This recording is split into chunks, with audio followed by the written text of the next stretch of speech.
Girl at McDonald's. I love a good McDonald's breakfast burrito. Especially with hot sauce. I love them so much that when the drive-thru is backed up, I'll get out of my car like a peasant and go inside. Yesterday was a day where I had to go inside. I was already running late for work and was hungry and impatient. A girl stood in front of the door like she was going to come out, blocking it with her body, but still pushing it from the inside so I could come through, but didn't. I went through the door and said, "Thanks." Instead of her leaving, she closed the door behind me and sat down at a table. I forgot about her while I was waiting for my food. Back outside, walking to my car, I hear, "Ma'am? Ma'am?" I ignored the voice as I'm pretty late for work now. What caught my attention was seeing, in my peripheral vision, a woman with a suitcase running at me and shouting, ignoring me as rude, "Ma'am. I know you can hear me." At this time I'm at my car and am able to get my driver's door open. I feel lucky that I had my door between myself and this woman. For some perspective, I had parked in the spot that is surrounded on the driver's side in front of the car by concrete and rocks.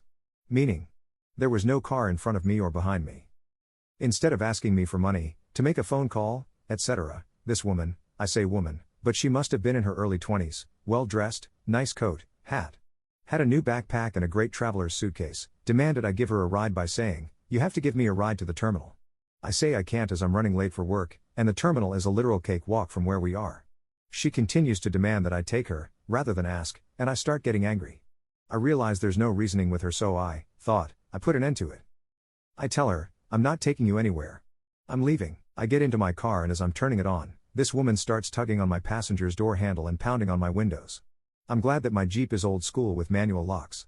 No way my passenger door was unlocked.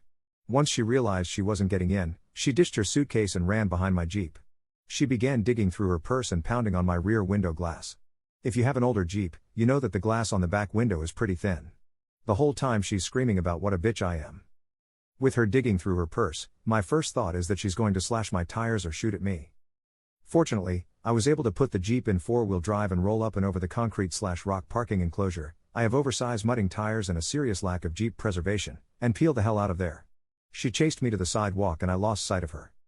So crazy McDonald's lady. Let's not meet. Few things. Am I a bad person for not giving her a ride, or was this a self-preservation test?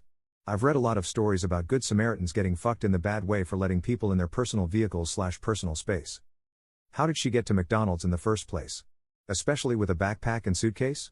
She must have gotten a ride or walked there. Why not continue the ride or walk once she was done at McDonald's?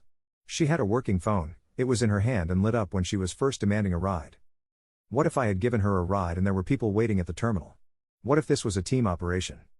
If she had asked for money, she would have gotten a $20, but she didn't ask for money. I have a lot more thoughts about this.